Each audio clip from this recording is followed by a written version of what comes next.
Yes. Do you know anything about it? It's not about this model.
Hi everyone.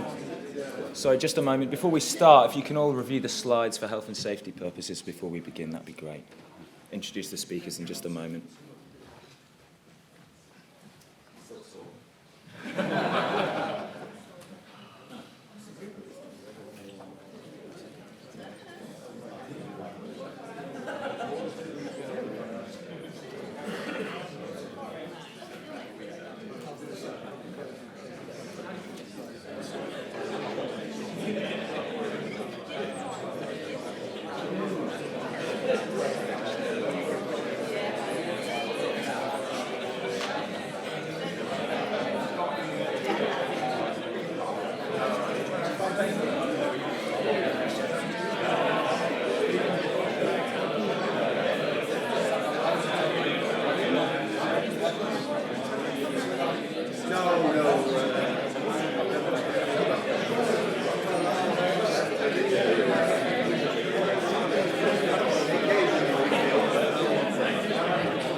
Okay, guys.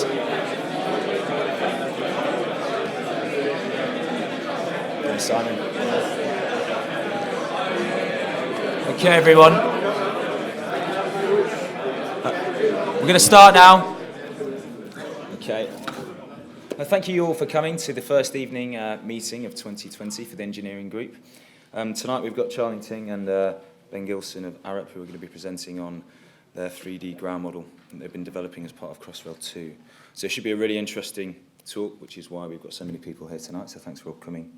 And without further ado, we'll start the presentation.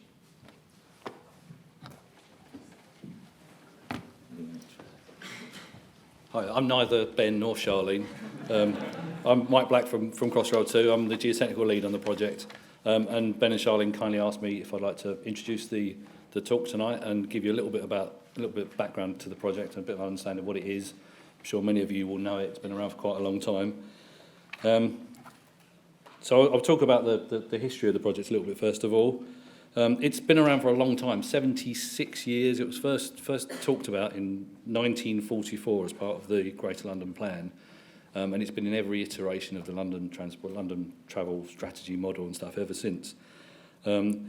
1974, it was renamed the Chelsea-Hackney line, which is probably what many people here will remember. It's been around for a long time, was safeguarded as early as 1981, I think originally. Several iterations of the scheme followed. It was going to be a metro system, and then it was going to be a regional rail system, bringing mainline stock into London, which is effectively what it's ended up as now. And it was safeguarded in its current form in 2015. That was following a big round of consultation in 2014 to understand the public perception of it, what people wanted, what they didn't want. which has given us the scheme which we currently have.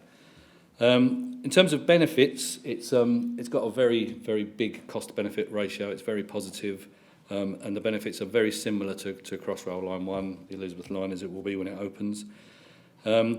It's estimated that it will enable 200,000 new homes to be built along the route, so encouraging massive areas of regeneration. It will support 60,000 jobs during construction, and that's in the wider UK supply chain. That's not necessarily just on the sites. It will support 200,000 new jobs in terms of regeneration when the project is operational. It will give us a 10% increase in London's rail capacity, which is similar to the amount of increase we're getting from the Elizabeth line, or will get from it. 30 trains per hour into central London from Hertfordshire and Surrey. Interestingly, it will bring 800 stations nationally within one interchange of London, which is 35% of the UK network. So in terms of connectivity with London for the regions, it's massive. And it will provide capacity for 270,000 additional journeys during the morning and evening rush hour peaks. So quite significant in terms of its benefits.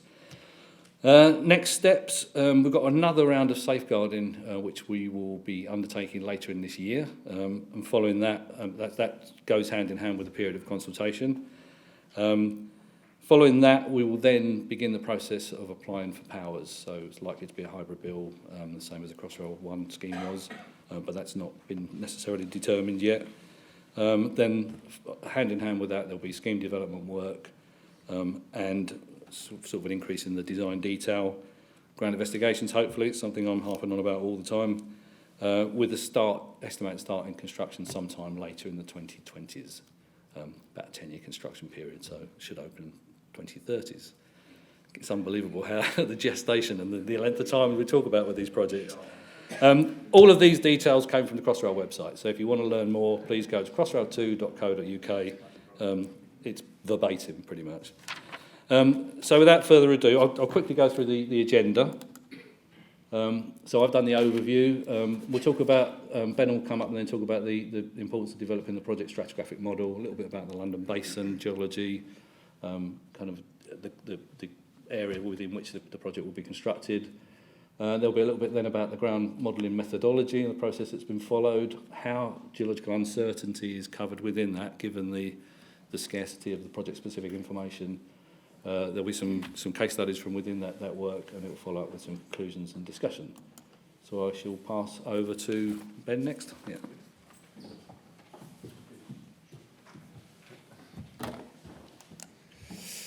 Brilliant. Great, well, it's great to be here with you and be able to present on what we've been up to on Crossrail 2. So Charlene and I are working on the TSD, which is the Tunnel Systems Design contract covering the entire route, and also the southern stations, and Mott McDonald's are working on the northern stations. So that's the context that we're presenting here in the overarching Tunnel System and Design contract. So I want to mention very quickly a bit about the London Basin, as I come in the next slide to put it into context, and then talk with a few slides about the importance of the work that we're doing, which obviously you guys are in our industry, you know the importance, before we then get into the detail of what we've done and what we've used it for. So I have here in front of me a very detailed physical model in Lego of the London Basin, and this is in danger of teaching you guys in here to suck eggs. I'm sure you're all very familiar with the London Basin. We thought it was still pertinent to at least flag up the key units to put in context for anyone who's not familiar with that. So you can see on the slide here, a downward sequence of superficial deposits right at the top of the basin. So that includes the Mayground, alluvium, the head deposits, river terrace gravels, and that's and the silts as well. Underneath that, the London clay, which is typically a sort of silty clay, and also has subdivisions that have been proposed by various authors. Most recently, the King 2016 subdivisions, and beneath that, the Harwich Formation, which is again a more glauconitic, rich clays, silts, and sands, not present across the entire London Basin. And where to put this into a vertical scale. The area of the route that we're crossing the London Basin, the London clay varies from sort of 40 metres or so to about 20 metres thick. and down to the chalk, we're ranging from about sort of 70 metres to more like 30 metres across the basin. So that's to put a kind of rough vertical scale to it. The Lambeth group is subdivided into the different units, the Woolwich, the Reading and the Up-North formations. But I think that just a key point to bring out here, there's vast amounts of research that have gone into the Lambeth group, as you're all aware, but it's the very variable nature of it, with different beds, the shelly beds, mottled beds, different sandy horizons and buried channels, etc. And that presents significant engineering risks, which we'll touch upon later. Thanet sand formation beneath that, and the chalk differentiated into the different weathering grades. So that's just a very sort of broad overview to get everyone up to speed, perhaps who hasn't worked on in the London Basin before, as to the context of which we're constructing this project. Something else to mention on this slide is the water levels, and that becomes very important, and we'll talk about that on the future stages of this presentation. So the blue line here shows the lower aquifer, so that's the water within the chalk, the piezometric head level. We've got the upper aquifer that's perched on top of the clay, and the lower aquifer that's within the chalk and the overlying coarse-grained units. And we see that the piezometric level in the chalk drops as we get towards central London due to the historic abstraction that's happened from the sort of 60s around that time, and then raises again on the other side of the basin. And the water pressures within the lower coarse-grained deposits are, as we're all familiar, a very challenging aspect of constructing tunnels in the London Basin. So moving on to the importance of understanding the ground conditions. Lots of engineering considerations that are key to understand. Groundwater, I've mentioned, particularly constructing tunnels through the coarse-grained strata with a lower aquifer. Managing the groundwater through particularly the station works and the shafts, the portals, etc., is something we want to understand. Which structures are in these, the Lambeth group, the Thanet sand and the chalk. Understanding ground improvement, whether that's to manage groundwater or as a separate activity to manage, for example, difficult ground constructing spray concrete lining tunnels. The ground movements, which is also connected to ground improvement, the impact of having soft alluviums beneath buildings affected by ground movements. That's one example of why that's key. And also faulting throughout the London Basin, we know, has an impact on ground movements and differential movements that can occur. Construction methods, whether that's the tunnel boring machine and the specification of that to deal with the different horizons that will be passed through, or the construction of piles. Can they be constructed in the dry, or do they need fluid support? All these challenges are dictated by the ground and the horizons that the structures pass through. Obstructions is an interesting one, and I'll mention that again at the end of the talk when we come back to use cases. And we've been able to use our understanding of the geology to inform our obstructions risk assessment. Obviously, design parameters for the geotechnical structures, we understand those based on, firstly, understanding of stratigraphy, and that's important to be able to gain a sort of, be able to eye in or understand likely construction types before we've gone through the stage of acquiring ground investigation specifically. And environmental data, I've put a little asterisk there. We're not covering that in detail, but obviously that's another very key component of the ground model that will need to be covered in future stages. Translating that into the project impacts in terms of feasibility, can it be built? Secondly, the alignment, which is very important at this early stage when we're in the stage of public consultations and deciding where the route can be, linking into land take. And obviously, what are the structures, types, the cost and the programme associated with all that needs to be considered at this early stage, even before we've got into the detailed stages of ground investigation. So all this ground model is informing those early decisions now and will continue throughout the project scale. And of course, safety and environment, understanding what the risks are for both on a project scale, the time and programme, but also on safety associated with different construction works in these strata. So a couple of examples to just highlight. I'm sure you'll be very familiar with these. One of the examples was Crossrail 1, and this was a useful study understanding the impact or reporting on the impact of faulting on the sprayed concrete lining construction at the limo site to the east of London. So I'm probably flag up.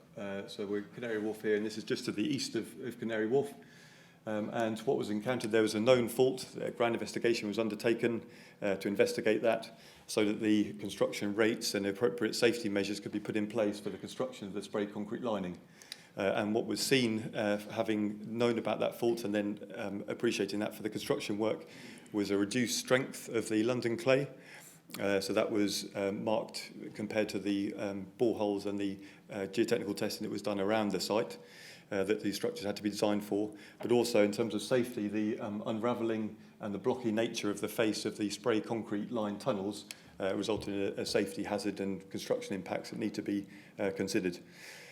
Similarly, water pressures in other areas of the Crossrail route around there were impacted by vertical offset due to the faulting, and you had water-bearing strata sort of suddenly coming into existence where you didn't on the other side of stations.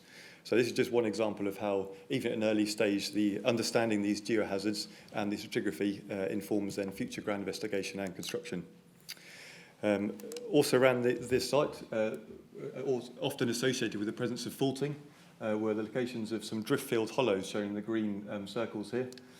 And that leads on to the next case study. Again, I'm sure you'll be very familiar with this, jumping back a couple of decades, back to the Thames Water Ring Main construction, where there was the known presence, or inferred presence of drift-filled hollows along the route.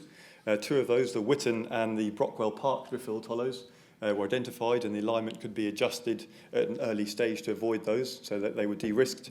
But the Pimlico scour, which is shown just south of Victoria on the plan here in the Newman's paper 2009, was encountered during construction. And that resulted in significant consequences to the project, which was constructed with an open shield TBM, tunnel boring machine. There was a delay of approximately 3 months. There were more boreholes drilled to understand the depth of it, which in this case was around 30 metres of infilled with superficial deposits. Change in the construction type over that zone from a wedge block lined tunnel to cast iron with a secondary lined tunnel section. And the construction rate dropped by to about 25% of what it was before. So again, just another a plug for the importance of understanding these hazards way before construction stage.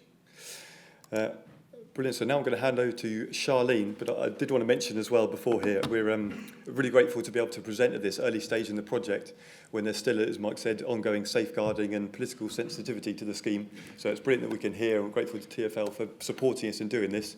But in light of that political sensitivity, we've had to be quite cautious over what aspects of the route and alignment we can show, and that's meant we can't show sort of overall plans showing entire alignments or tunnel sections in much context to the geology. So if you've come here about to buy a flat in South London somewhere hoping for some tips, I'm afraid this probably isn't a talk for you, but do stick around for the geology. But it's just a caveat because it's some of the context we haven't been able to show as clearly as we'd like to at this early stage of the project. Okay, Charlene, over to you.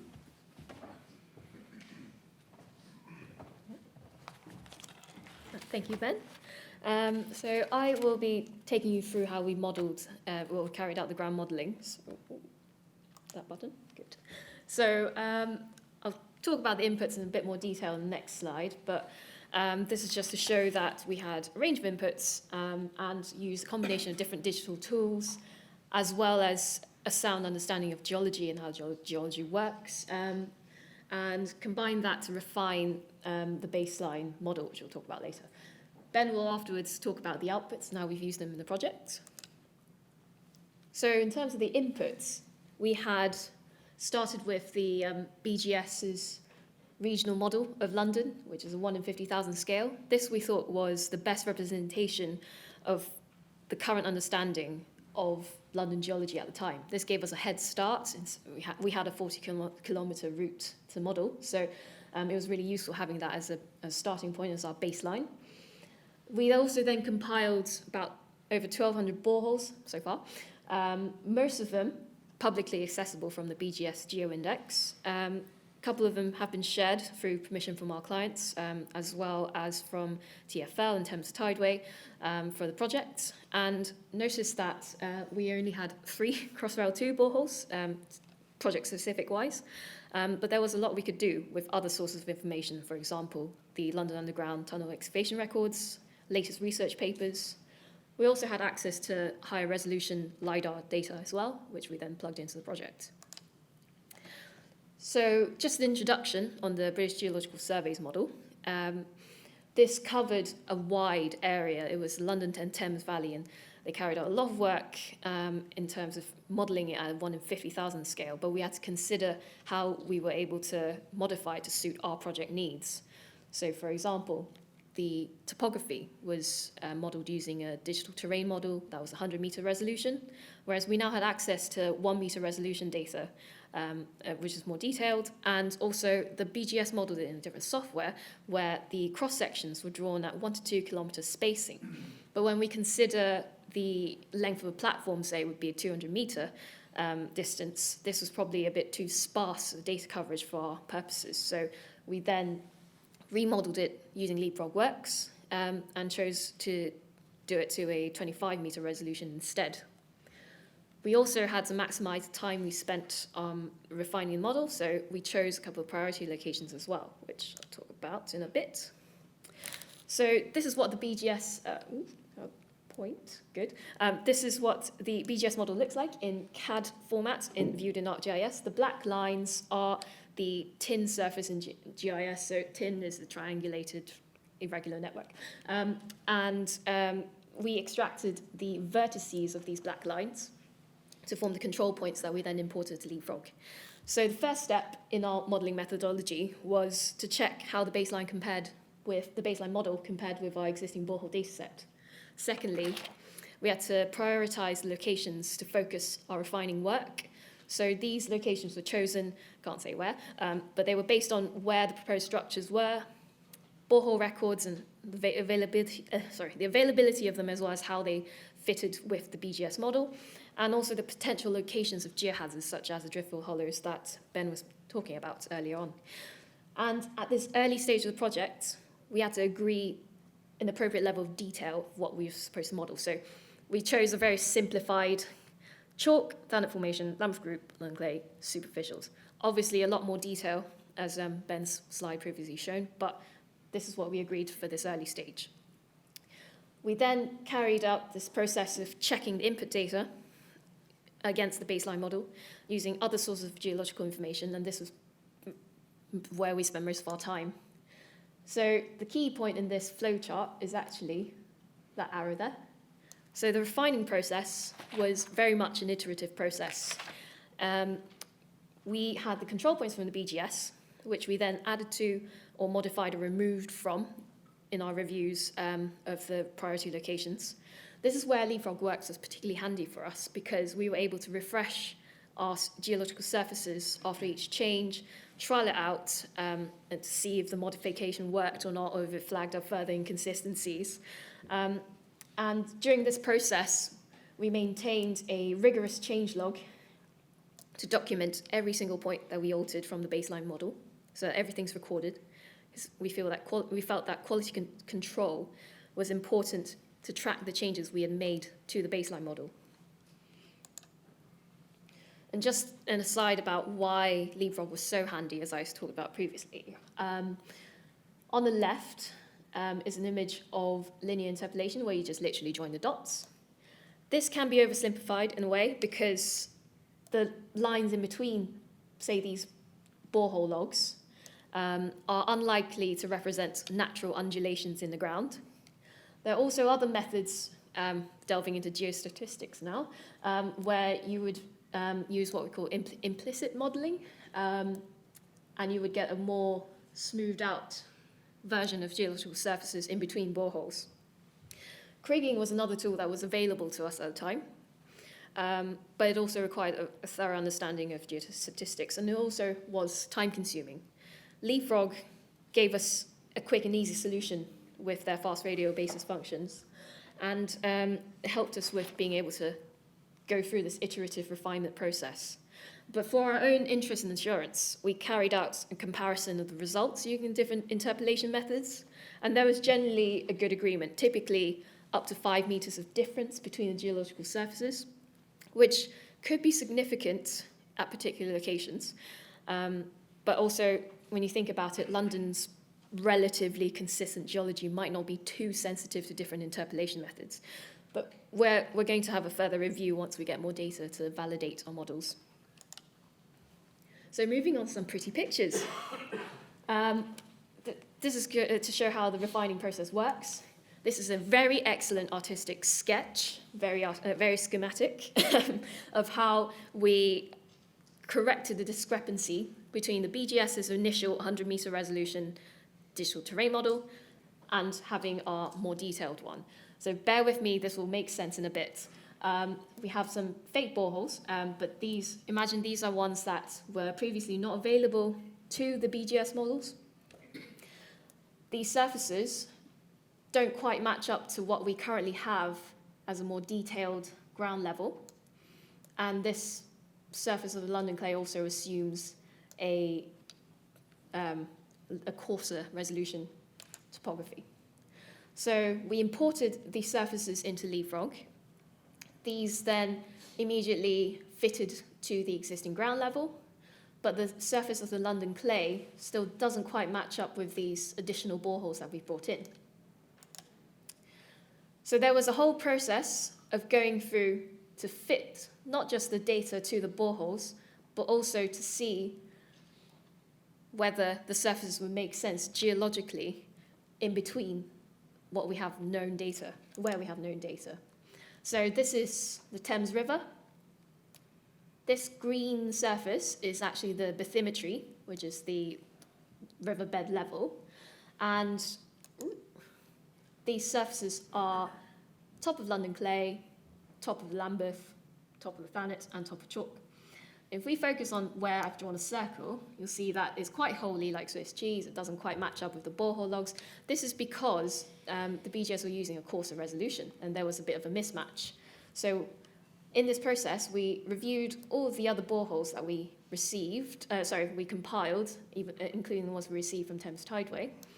And we were able to then derive an assumption, say, there was consistently 1 meter worth of superficial deposits overlying the London clay, which we would then use to refine the model so that it fitted our validated points of data better.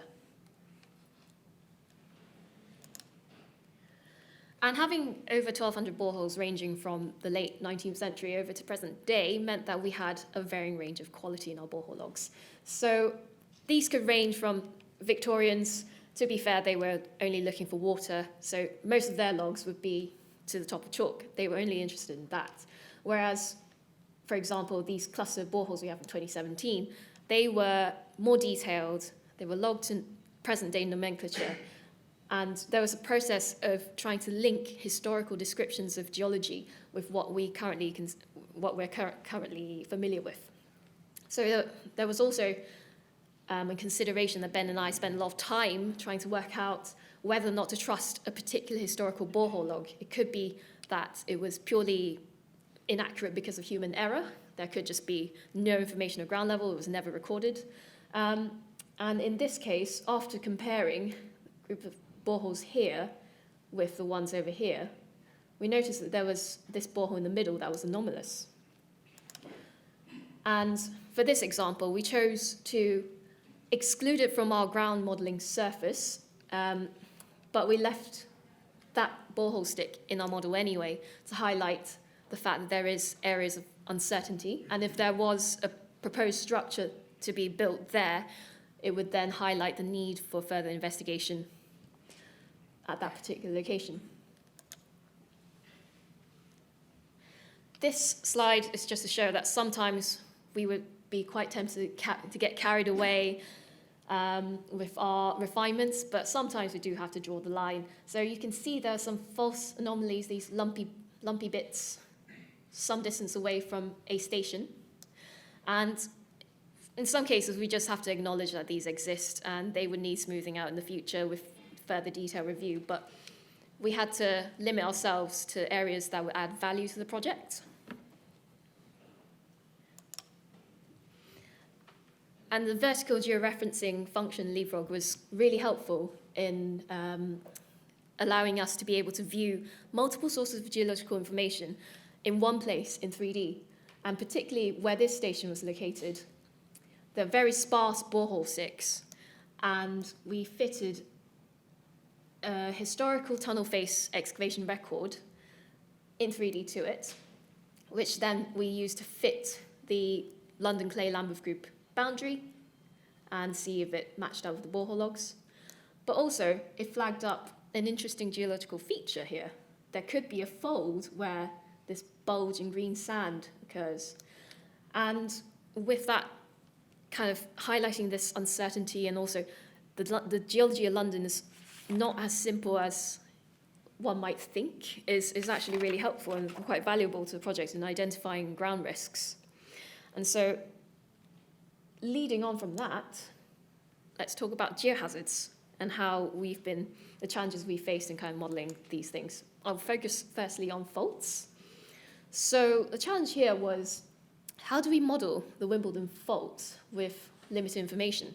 So we've got that same tunnel face excavation record, which has picked up some structure on kind of a small site scale, but also we zoomed out and looked at kind of the wider context of the Wimbledon-Greenwich fault system.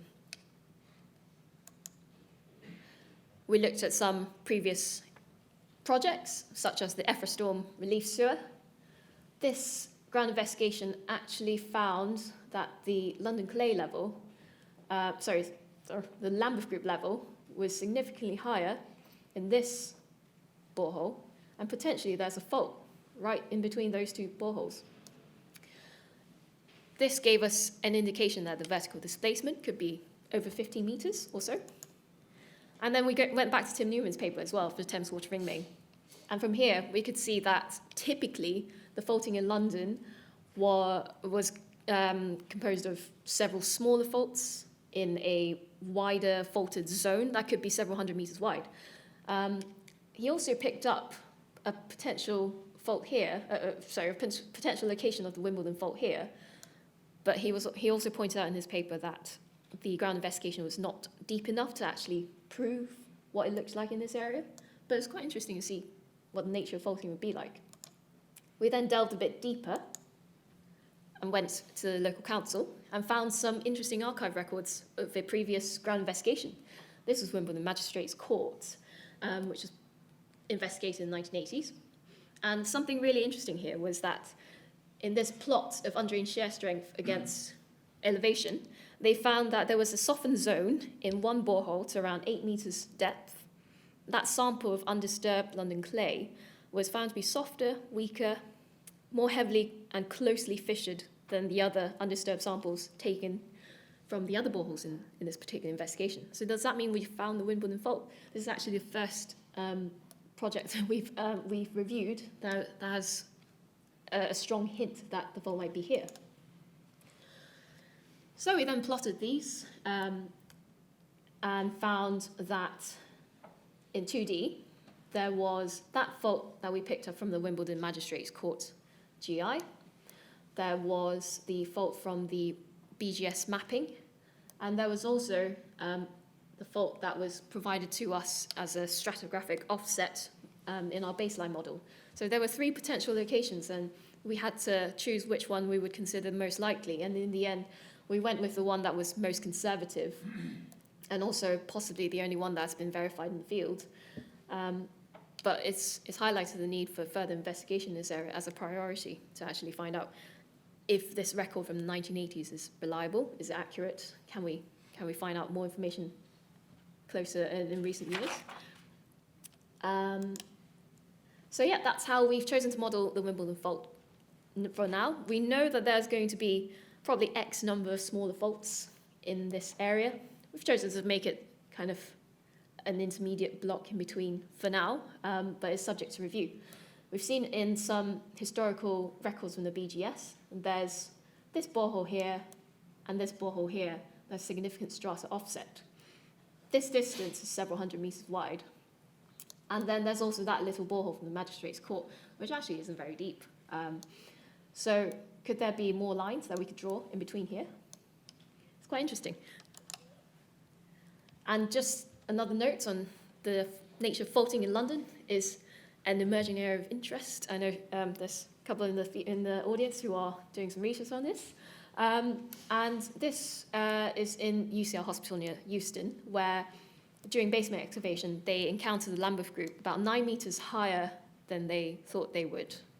So then we collaborated with Imperial College to create this master's thesis where the student was investigating what mechanisms could have led to the formation of these faults.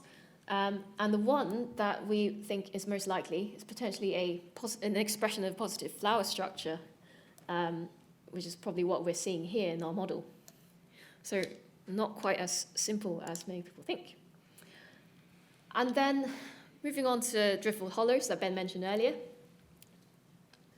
In between Clapham Junction and Victoria, there's this area that was pointed out in Emma Thomas's paper in 2016. There should be a reference there we go, where there was a driftfield hollow modelled in this location. So we decided to test that against our borehole records to see whether the extent was as large as was published. And what we did find was there were actually not many boreholes that would support that hypothesis, and probably only one here that really showed the presence of potential driftfield hollow or anomalous subsurface depression anyway. So our conclusion was that potentially this could be, the driftfield hollow in this location could be a lot more constrained in its width, and yeah, that it helped to de-risk the fact that it is a lot further to the east than our alignment. There we go, got another image. So moving on from that, this is just to show that we have also gathered together a lot more different sources of information. So this is from the Thames Barrier. These contour plots were of the top of London clay from the 1960s. And that picked out a couple of anomalous levels of top of London clay. We also looked into the district line excavation records from the late 19th century. And this actually picked up near Victoria Station an interesting feature that is 91 metres wide, 5 metres deep. We were able to then de-risk this from our alignment purely from the fact that it's not where we are concerned of, where it would be. Oh, sorry, I've just got my notes in order. So it's quite comforting or tempting to believe that a smart-looking model is a perfect representation of the ground, but as hopefully I've shown you in my previous slides, there's quite a lot of work that needs to be done to refine a model in very specific locations. So it takes quite a lot of time and thinking and investigating the truth, or rather how accurate a borehole log or the rest of the inputs could be. So we produce this image here as a qualitative assessment of uncertainty. So this kind of gives you a kind of hotspot map, a heat map, even, that gives a picture where some areas have been looked at in more detail or have more borehole coverage than others. And we weighted the confidence level based on how recent the borehole has been drilled, and also going back in time. And then we also brought in the section lines created by the BGS for comparison. We could then potentially plot the proposed structures on to then identify areas of geological risk. And that's a lot we could do before even the project-specific ground investigation begins. So what you can see in this image is actually relatively subtle variations in stratigraphy can impact very much the design of structure. So there's a lot further work we could do to improve the detail of the stratigraphy of our model. So we could potentially differentiate it out into these different subdivisions. We would like to to undertake more site-specific reviews in different locations. And obviously we'll continue following all the latest research about London geology, which hopefully I've convinced you is a very interesting field of research. And we would also, in future, update this model continuously with ground investigation and construction data, because there's no final answer for a ground model. It's always going to be updated iteratively, and the ultimate aim is to reduce uncertainty for geology. So I think it's time for me to hand over to Ben to talk about how we've used the model. Thank you, Charlene. Okay, so we talked about how we've developed the model and some interesting case studies from that. So I'll spend the next sort of 5-10 minutes illustrating some of the use cases that we have, even at this relatively early stage of the project for the model. So one is quite simply a visual aid. As I'm sure a lot of you are aware of, we spend as geotechnical engineers and geologists a lot of time trying to engage the wider project team to understand the ground risk and communicate to that others. So we just found even by displaying something in 3D with pretty colours, people are much more engaged there, they're more willing to get stuck into it, to open a file, to start using it. So that's been a positive thing, just to up engagement around the project team. But what some of the use cases, having developed the model, when we're then looking at discrete packages of work, we've been able to then very quickly understand and efficiently understand risk profiles and impacts on construction method and program through iterative design process. So one example of that here is the cross-passage design. So we've gone through an exercise of taking the alignment and then positioning cross-passages along that alignment. And the first and most important sort of criteria for the cross-passage is the intervention distances, because they're positioned for firefighting means. So we've got to make sure that they adhere to those guidelines set out by our fire and vent teams. But then secondly, we can position those based on the geology. So we can look at what we understand the geology to be in a given position and try and avoid dips down into the Lambeth group or down into the Thanet sand and chalk to try and ease the positions of those cross passages and ease the potential construction methodology. And this is an example of a table that's been put together with all the cross passages identified at this stage of the project. And we were able to then very efficiently automate the compilation of the ground conditions, and importantly on here the head of water, if I point to the right box, the head of water and the piezometric level at those positions, so we can understand when excavating through the Lambeth group, which is likely to be water bearing, what kind of water pressures the tunnel excavation method would have to deal with. So we're able to use that very efficiently. Each time the cross passages are updated, several iterations happen through those for different reasons, we can then just pull the data straight in from the 3D model and interpret that and move on. So that was a first win from it. We found another useful functionality has been to extract volumes. So the 3D running tunnels can then be used compartmentalised to then pull off quantities to inform assessments like what is the spoil type that we're going to use, or that we're going to end up with in different places, and what are we going to do with that, how can that be reused. But then also informing the risk to the project and understanding how that changes as the alignment changes. So we can quite efficiently pull off information about what, how much of the running tunnel then dips down into the chalk strata, for example. What's the risk then of flint bands impacting the abrasion of the cutter and the spec on the TBM. We can see how those aspects change now and going forward without having to go back and sort of manually do quantities and try and keep up with everything. So a useful tool for us going forwards. Secondly, we've been able to use the ground model to inform our analyses. And this is one example where we've been looking at a pattern of potential unwinding tunnels. So we've done a bit of early work to understand what the impact of that would be on ground movements and the tunnel design.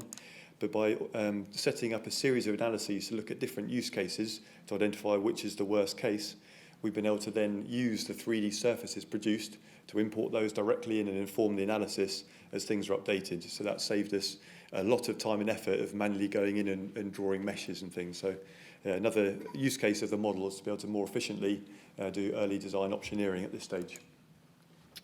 I mentioned at the start the obstructions risk assessment and how that's been a really important consideration. And that's particularly at this stage when we're refining the alignment design. We need to understand where the key obstruction risk areas are and then try and focus our efforts in the time we have available to de-risk that and, if necessary, change the alignment. So how we've done that is develop an in-house tool called the Asset Portal, which is essentially a series of databases with an interface and a visual map that you can see on the screen here that takes all of the 33,000 or so buildings within the alignment corridor and makes an estimation of the likely depth of the foundations so we can understand where are the higher risk of piled buildings existing that might clash with the alignment, and we can then go and focus our efforts in acquiring the information about those buildings.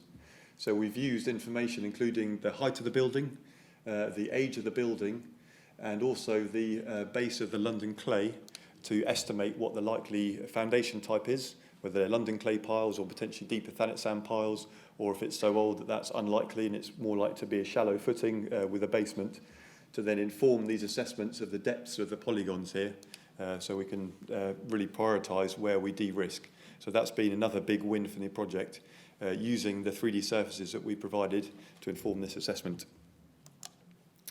Another example of being able to share the data, I talked about the communication aid. We've been able to share the 3D model with the client team and with our own project team. So rather than just send sort of PDFs that people have to flick through to try and understand if I'm in a particular place, what's the geology likely to be, we can issue an actual 3D model to Mike and his colleagues and to our own design team, and they can open it and start interrogating the model, looking at it and cutting their own slices very easily without having to use or understand the actual tool that the model's been developed in. So that's a big win. But a key sort of watch it with that is, of course, if you give someone freedom to just cut slices and do their own interpretation from the model, we need to be very careful to pass on the caveats that go with that and make sure we point people to the assumptions and the limitations of that model. So, for example, the slides that Charlene's showed earlier and talked through about the uncertainty, we've made sure those maps are with the model and accompany it. And each of the viewers we issue has a note directing the user to a commentary where we've summarised all of our assumptions and what the information that's input to that model is. And again, the benefit of modelling in 3D and showing the boreholes here is that a user can see if there are boreholes nearby when they're cutting a particular slice. So by including that factor information, they can see immediately how close they are to a borehole and therefore how much confidence they might need to have in that particular area. So another big win from using the digital approach to the ground modelling has been the plan and profile drawings. So I'm sure all of you that have worked with linear infrastructure projects, whether it's road or rail, tunnel, whatever it is, the plan and profile drawings are a really important output of that, which combine the structures with the geotechnics, obstructions, all that information in one place that are used frequently in meetings for decision-making processes. So we've spent time automating that process so that we can efficiently update the 100+ drawing sheets that needed to be produced each time by reading in the 3D, or slicing through the 3D surfaces that have been provided so we can update those drawings. And again, that's been a real win from compiling the ground model in this 3D environment. And something that we found particularly useful here, this is one example of the plan and profile drawings, is showing the boreholes on plan. Again, we've been able to read into our geotechnical database, and for each borehole, show it on plan, coloured with the lowest geology unit that it encountered. So when you're looking at the plan and the alignment, you can see an understanding of the confidence of that strata, because I can see, okay, this borehole is blue, that means that penetrated down into the thanet sand. That gives me some confidence about that unit at this location, whereas another borehole over here only penetrates into the clay.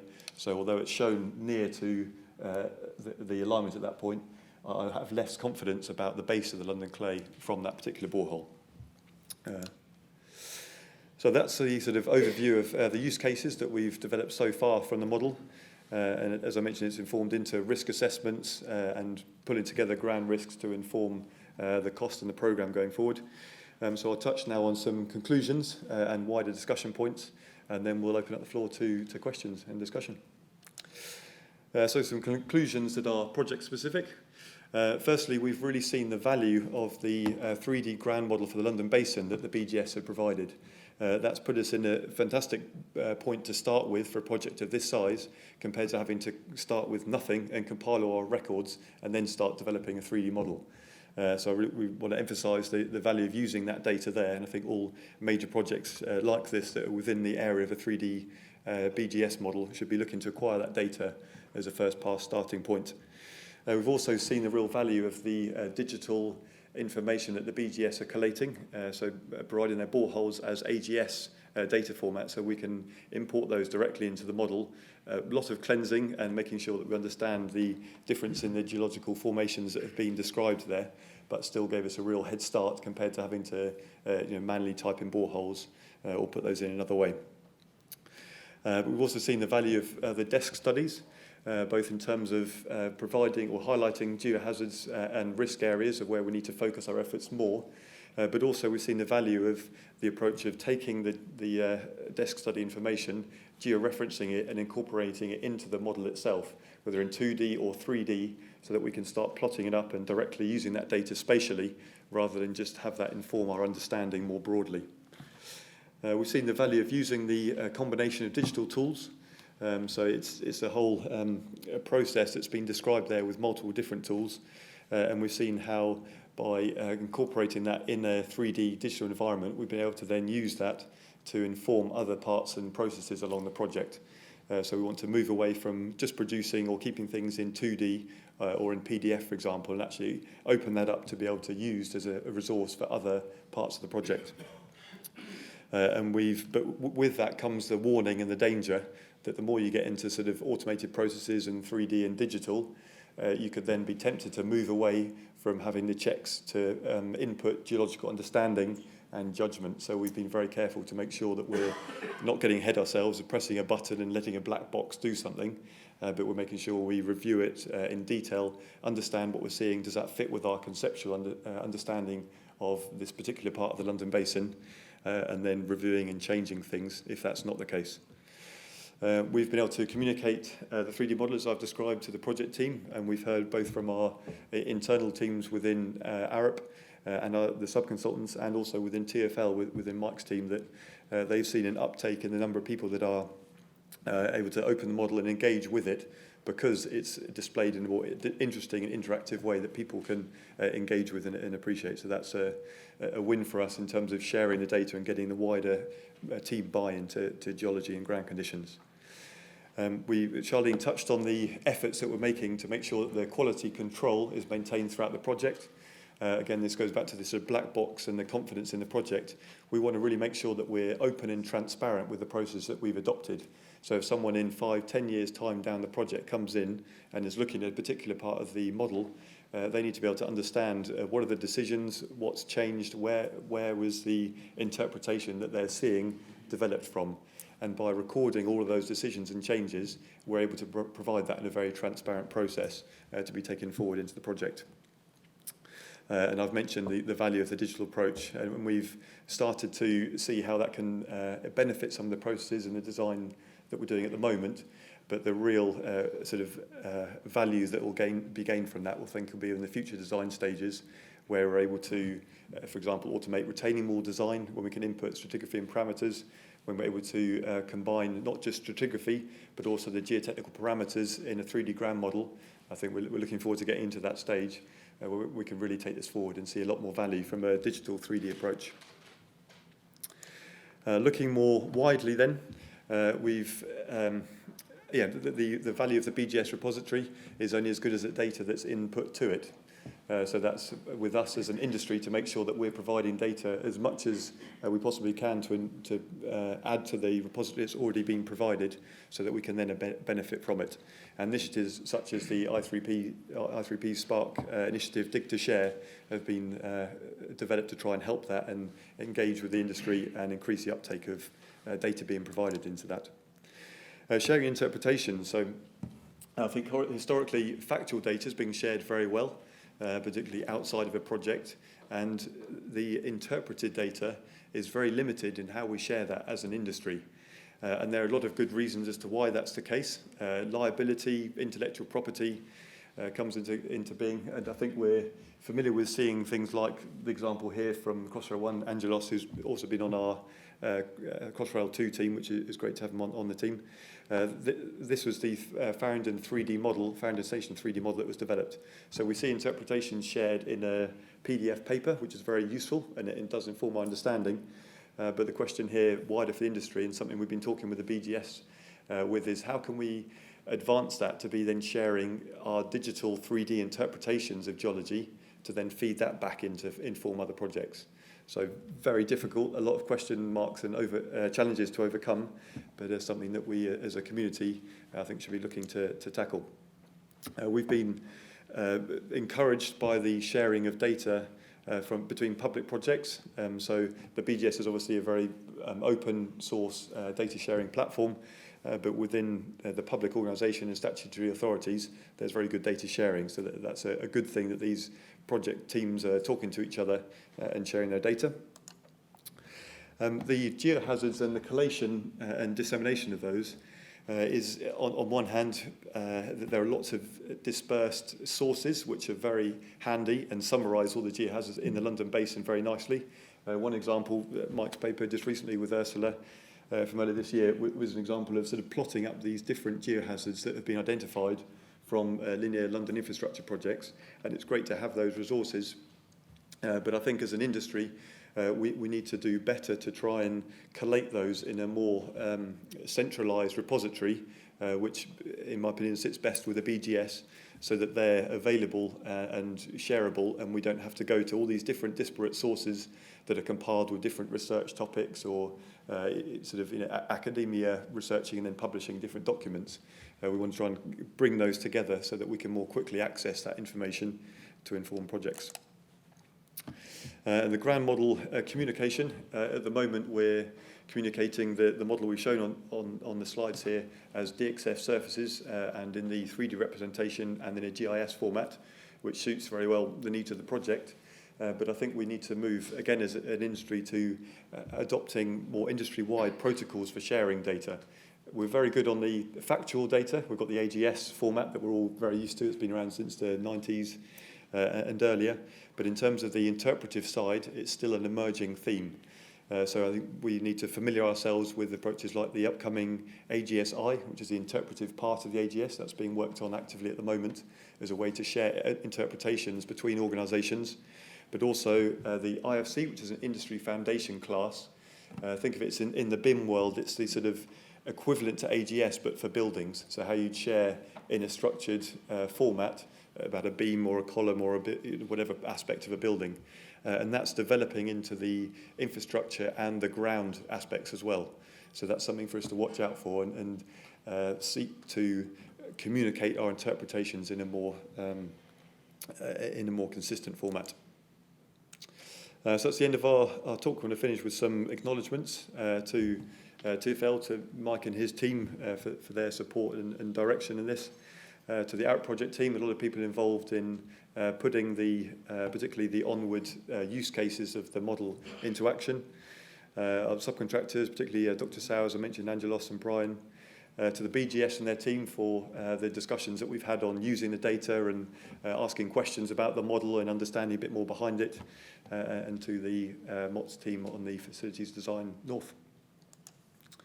So thank you very much for listening, and we'll open up to questions.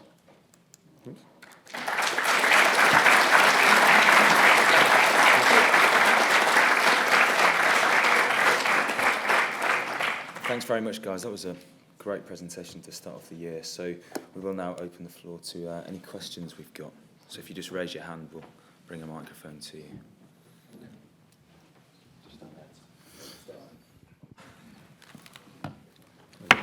Oh, thanks. John Davis, GCG. I'm very interested in general in names and in how we, as a profession, express uncertainty.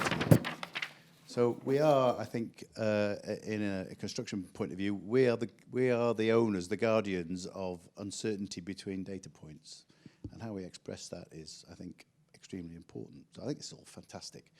So two questions really. One is, when you talk about how you've expressed uncertainty in this model, do you differentiate between different geohazards?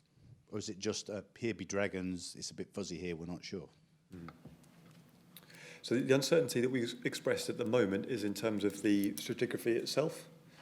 So we're just expressing the level of confidence we have spatially across the project. We haven't, and then that can feed into risk maps about where it's more likely to encounter driftfield hollows and that, those kind of geohazards. But at the moment we're not at the stage of producing a route-wide geohazard uncertainty risk map. But that's something that will be developed as we start to get more project-specific ground investigation. Okay, and just specifically about your Wimbledon fault example, and this is about names. So The survey named these faults, Wimbledon, Streatham, Greenwich, back in the 19th century when they had hardly any data, a few wells. And inevitably, they've got a point here and a point there and a big dislocation, so they say a fault. So I'm very interested to see that you've got 3 potential locations for that fault in Wimbledon, but you felt you had to choose one. Yep. Why not choose all of them? Well, we considered the scale of the mapping as well. So the 2 BGS potential locations were mapped at 1 in 50,000 scale. The one that we chose was in a small site next, and also was considered the most conservative because it was the closest to our alignment. I'm just wondering whether we're all subconsciously drawn to the Wimbledon fault is one thing. No, I mean, no, as in that's practice is extremely that's unlike. yeah, no, that's what we so we currently only modelled it as a thing with one block in the middle. But I think in the future, once we've got more further investigation, we would like to be able to then define more lines to show this is a fault zone rather than just one particular dislocation. That was the value of some of the research we've done looking at, for example, Tim Newman's paper, because they did encounter it, not the Wimbledon fault, but the Streatham fault, so further to the east, as a series of offset blocks. And we've had one borehole, luckily, in the Wimbledon area, a BGS record, that is in the middle block that we've modelled. So that doesn't report to be softened or disturbed, or there's no indication in the log, even though it's very simple, so they might have just not recorded that it was a sort of, fractured zone or softened zone. But the strata that we showed on there was in between the 2 offsets either side. So we do get some indication that there is a block happening. And as Charlene said, we've, if you like, pulled that block as near to the alignment in the model as there's evidence to support, and then highlighted that as a risk that we do need to investigate further. Thank you. But very sparse points at the moment. Interesting, though. Personally, I don't believe in faults anymore. I think they're all faults. Well, it's yeah. That's the Davis paper that we pointed out. One of the slides was very useful for that because they were mapping through the Lambeth group at that point as a northern line, and Davis went down there every. I think he missed a couple of sections, but he was going down every 10 metres or more than that, and mapping the face records. And what's interesting there is that he mapped that as a fold rather than offset strata, when, as we saw in the diagram there were lots of different subunits within the Lambeth group, going from shelly beds, clay beds, sandy beds, which should be really good markers of offsets. So that was interesting for us to see that they were shown to be sort of mini folds in the Lambeth subunits as well, but they weren't shown to be offset at that location. So there's clearly an influence of folds translating into faults happening in the Under Basin. Something like periclinal folds has been one interpretation previously in London Basin, where you have sort of folding that then occurs in front of and above faulting as the transition between the two. But it's a very complicated area, yeah.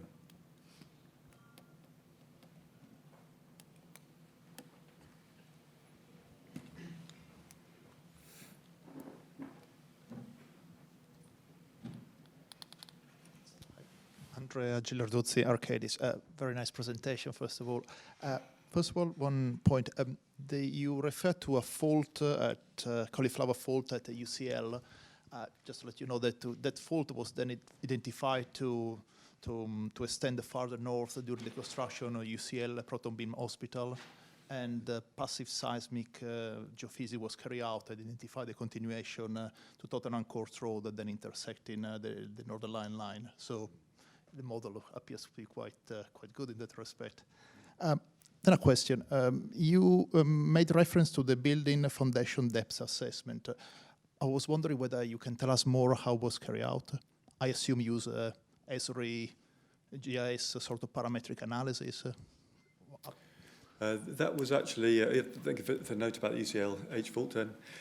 In terms of the obstruction assessment, that was an in-house tool that was developed actually with a series of an algorithm using the height of the building and the age of the building, and essentially a matrix was developed. So for certain categories of height and a certain age range, a foundation type was then assumed. So up to a certain period, say 1939, for example, we assume that before then there's very little evidence of piles having been built because it was much earlier. So any building up to a certain height that was before 1939 would say, okay, let's assume that's a shallow footing. And when we get on from 1939 to, I think it was the 70s or so, we'd say then, okay, if a building height is around about 3 to 6 stories, then it may well be a piled building, because by that time we were starting to introduce London clay piles. And we've sort of built up a matrix in that way based on past experience of a number of colleagues to then pull together that matrix as a first pass assumption. But it's important to recognise we've labelled that in the model as a notional foundation depth because we don't know. It's just helping us to focus the efforts at de-risking in the likely more risky places. It looks very similar to a Tier 1 tunnel damage assessment, a sort of assessment of the risk along a tunnel corridor in concept. Well, that's something that actually the tool, the asset portal that we showed up there, the slide, has been set up to do exactly that. So when we get along to ground movements, that's also something that we want to be able to integrate the ground conditions and that database of buildings we have along with the tunnel structure so that we can automate that in a way that will speed up that process. Yeah. You used Leapfrog and for implicit modeling. I was wondering whether implicit modeling and function in Leapfrog allow to cater for special features like scour hollows, basically non-standard geology.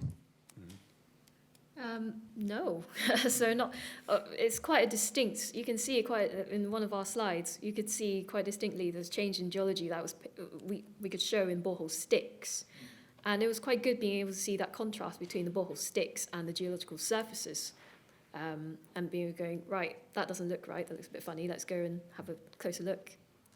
But in terms of how we model hazards like that in Leapfrog, it's the same as we would do in other software, essentially, like the BGS approach with the initial model, is that you draw dynamic sections at any point. So rather than just use one section, you then cut a slice and can drag that forwards and backwards, and you can then draw control points on there to create your interpretation and then re-interpolate based on those control points. And it has functionality to model faults, so you can prevent interpolation happening across boundaries, and we've used that to model the blocks like that.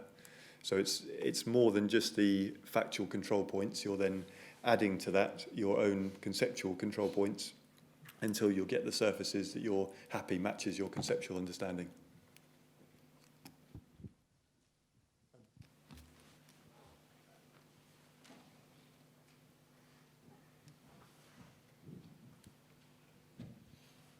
Chris Barker from Arup. Ben, could you talk about how you'd use the model in planning future ground investigations? Yeah, sure. That's something that the model has been very useful for. There have been some key locations that we've flagged up already as uncertainty. So some of those were documented, like the Wimbledon fault, like areas where there may be scour feature higher risks. But in terms of the uncertainty maps, that's where we see one of the use cases of those maps going forward. So combining the confidence in the strata with then the locations of the more sensitive structures, that gives you a sort of risk map of where to target with the early ground investigation. Because at the end of the day, just to expand on that a bit further, if you're very uncertain about the boundary between, let's say, the London Clay and the Lambeth group, but you're driving a tunnel boring machine through that, you don't really mind too much, particularly at the early stage. I mean, that's just something that's going to affect the specification of the TBM, the tunnel boring machine, later in the project. Whereas if you're designing a station at that interface or a cross passage or have some other kind of cavern structure for turnouts, for example, then you're very interested in that.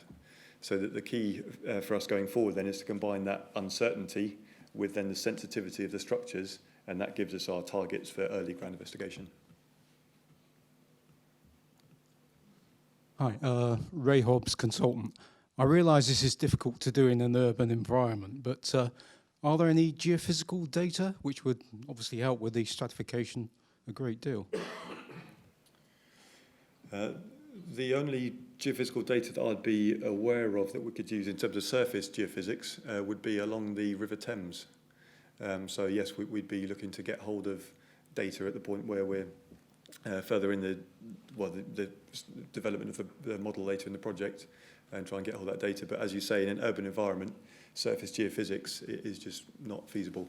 But in terms of downhole geophysics, yeah, that we'll be looking to a lot of that to help differentiate the Lambeth Group beds, understand the Thanet sands better, the chalk, so that will be a very useful technique when we get into our ground investigation. Okay.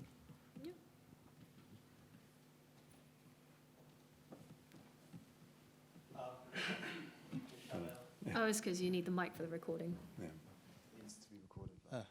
Hi, Andrew James from TfL. I was wondering if you can incorporate laboratory and in situ data into this model, and perhaps it will help refine the model a bit. Is it possible? What do you mean specifically in terms of geotechnical parameters? Yeah, undrained, shear tests, SPTs, like that. Yeah, exactly. So I mentioned one use case. I've touched on one example now about informing the design of the tunnels, the 2D finite element modelling. But what we're looking to do going forward, when we start getting ground investigation, is expand that from just being a stratigraphic model to being a ground model that encompasses the engineering parameters that we would use to inform the design. So that's something that we'll be looking to develop at the next stage. So I think that then we can be into the stage of parametric design. I mentioned the example of retaining walls. We could be looking at sort of getting early stage designs of these structures based on parameters in the model that you'd then be able to take forward and then do the appropriate sensitivity studies, etc., to verify that. But it's something that we're looking to do. And Leapfrog at the moment does have the capability to input parameters. So you can input at the moment sort of minimum and maximum values for a given strata. And we've been discussing with the Sequent team who developed Leapfrog, developing that into, for example, specifying a base value and then a change in depth from that, a gradient. So, for example, like we would an undrained shear strength profile in London clay, you could say 50 plus 8 Z varying with depth. So that's the kind of input that we'll be able to do going forward, yeah. Eddie Shaw-Smith from Mark McDonald. On this very topic, do you get requested by the BIM modelers to import your model into BIM and discretize it into blocks so that for instance, what you were talking about there, you have parameters assigned to cubes of geology in the ground, let's say, so that you build up the engineering geological model like that? So you're referring to or are you driving it it yourselves, as it were? into voxels, essentially, so turning it into blocks. That is one approach that you could use to then incorporate engineering parameters. But equally, at the moment, the Leapfrog approach of incorporating it isn't to break it into voxels like that, but it's to assign the minimum maximum values. So there would be some hybrid between the two that we'd look to do perhaps going forward. But in terms of BIM at the moment, we're sharing the model as CAD surfaces, which are then incorporated into the MicroStation BIM models. Yeah. Hi, Ben. Thanks very much for a really interesting presentation. Dave Harris, Mont McDonald. On one of your last slides, I think it was 41, you had a couple of faults, but just one borehole. I just wonder if you could maybe explain your approach with a limited data set to basically inferring faulting, particularly where the BGS haven't had data already, but you're seeing variation in ground conditions. Sorry, just trying to see where. We'll just reverse. Which one? Slide 41. Oh, it's the Wimbledon faults. Yeah. I can just see one borehole on there, a couple of faults. So I just wondered, with a limited data set, your kind of approach to inferring faulting, or whether you just thought natural variability, dips or folding, for those of us who think potentially there might be a bit of folding. Just wondered how you tackled that. So this is actually a skinnier slice of a... Oh, this is going to take me a while, sorry. This is actually a skinnier slice of this. So what we're seeing is, it is a challenge to do that. And for our early stage, we had to draw a line somewhere. And we chose to just do one block to show that there is uncertainty. We need to prioritize further investigation in this area. There's something funny going on between those. So it's more than one borehole. It just wasn't visible in that screenshot. But from the limited evidence that we have, we can see there is an interesting structure here. Yeah, and the borehole, this one here was the one I mentioned in response to the first question, where you can see the level of that, the top of the London clay, sorry, the base of the London clay there is in between the lower offset and the upper offset, so it gives us at least some confidence that there are these block structures going on. But it really comes back to how we can be transparent with our interpretations. So with the model that's issued, there's a link back to the commentary on the ground conditions in ProjectWise that has a section that says, this is the basis of our interpretations for updating from the BGS model this area of the site. And then we said, we've gone and looked back at these different published case studies. These are our limitations. This is what we don't know, but this is what we've assumed at this stage of the project. So that's all documented there. Yeah, so at least the users can go back and see the basis for those interpretations, which will definitely change and improve over time when we have more than 3 project boreholes.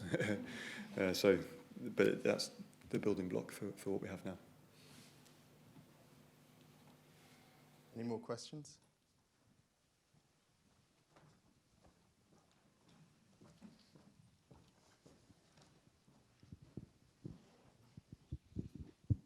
David Gilson from Atkins. I'm interested in 2 things that are interrelated. One was the interesting idea that we may in the future be transferring interpretations from one organization to another, or your successors as consultants somewhere else, or however it might be. And the other one was the use in the very early part of your talk of the word baseline. So you had a baseline model. And that linking those two things together made me think, is this ultimately going to end up with a GBR type approach? And I know a GBR isn't an interpretive baseline, it has a different purpose, but the word baseline has an interesting consequences and meaning. I wonder if you could elaborate a little bit on what the intentions might be. Yes, okay, so some of the discussions we've had with the BGS team, Holger and others, is about how could we get to a stage as an industry, putting all IP liability, all of that important rubbish aside for a moment, how could we get to a stage where we take a 3D model, which would be the BGS custodians of that, take a section of that, and then improve that with our own, as a project, your own site-specific ground investigation, documenting your rationale for that, and then sort of upload that back into the London Basin model. That's why, with question marks and challenges, that there's a lot of issues to overcome in that. But if that could be possible, that would be a fantastic resource for UK PLC. In terms of baseline model for us, we've just used that term to refer to the initial BGS model that's out there for anyone to use who wants to purchase it, and is what we consider as our sort of starting point that we've then developed from. You're not creating a new baseline model that would be then transferred into a later phase of the project and become baseline model version 3 and 4. Is that how it's going to work? So yes, okay. So each time we've made changes to the model and then published it, it gets up-revved. So we called the initial BGS model with no changes Rev 1, PO1, and then we've changed some areas of that around some stations that we identified as priority areas, and then that got published as Rev PO2. So in each stage, the model is being developed each time with a new revision published into the common data environment. And then when you go to, say, design and build, that model would be transferred to the design and build contractor with some form of contractual clauses that explain its validity and the way they're able to use it? That's a decision that will be taken in the future, and different projects have taken different approaches to that. I've seen Mike's talk with John Davis on the use of the geotechnical baseline reports for Crossrail 1, which sets out that very useful and widely adopted approach on tunnelling projects of using the geotechnical baseline reports. Then we've seen on other projects like High Speed 2, different approaches to trying to reduce the, basically push risk onto contractors and then try and buy some of that back by giving baseline parameters. So it really comes down to the project team's decision at that time in terms of how much risk they want to buy, essentially. Thank you.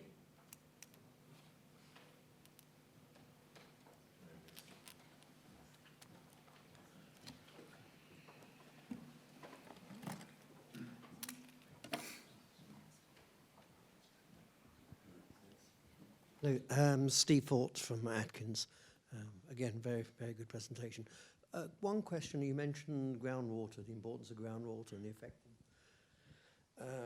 the trying to establish what the phreatic surface is, you know, due to long-term pumping. Is that being modelled in your leapfrog model as well, in terms of helping to interpret how you're going to use that data in the future?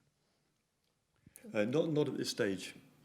So what we've done at the moment is we've taken the Environment Agency reports that they publish every year with their abstraction wells throughout the London Basin, reporting on changes from the previous year as part of the guided strategy, and we've digitised the latest contours from that plot and then used those to plot up sections and interpret in the 3D digital model. But we've not gone through to each borehole yet and then read off what data is available about the levels and applied that. And that would be probably very misleading if we did, bear in mind the historical nature of lots of the boreholes. It's worth doing site-specific hydrogeological assessments because of that.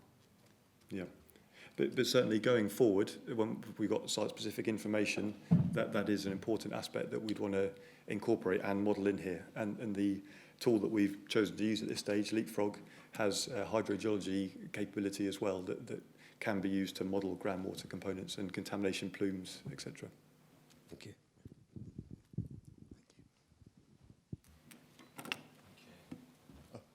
I've got. Yeah, on the Tom Morgan from Imperial, on the folding, because it is quite an interesting point. I think a lot of the large folds in London are misinterpreted areas of intense faulting, where we've had, say, transpression or transtensional conditions cause them to rise and fall. But where we see, say, as you showed on that cross-section, where you've got a much smaller scale folding, and there is photographic evidence of small scale folding, where they tend to occur is proximal to these major faults. So they might, instead, rather than being a fault in a conventional sense, they might be a product indirectly of the faulting itself, but not in a sense of pericline, but maybe something more like soft sediment deformation. There's just something to think about with these foldings, because it is, with the structural geology of the London Basin, just in general, there's so much which are weird, odd things in it. I agree. Yeah, and yeah, I think it's quite an interesting thing to be able to see it right next to the fault in that cross section. So, yeah, thank you. Yeah, I agree, and that location with the fold is right next to and perpendicular to a mapped fault, so that ties in with what you're saying. And I think every small scale intense folding I've seen like that has always been, it's been along this set of on-echelon faults. So I think the other ones I've seen are the ones which are in Richard Ellison's BGS book, the Geology of London, and that is again right next to another major fault. Sorry, not fault. Yeah, it's interesting to see what happens when in between the faults, they connect up or not. They probably do. There's definitely some linkage going on. Because all these we're seeing here are reactivations of the basement faults, aren't there? So we'd expect there to be linkage at depth. Yeah.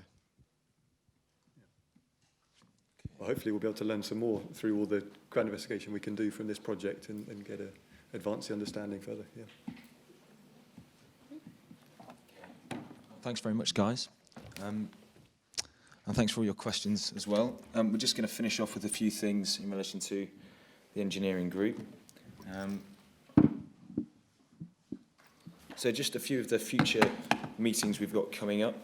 We've got a joint meeting with the BGA, the Many Faces of Q, with Nick Barton presenting, which will be at the ICE on the 5th of February. So do make it onto that. It should be a really good talk.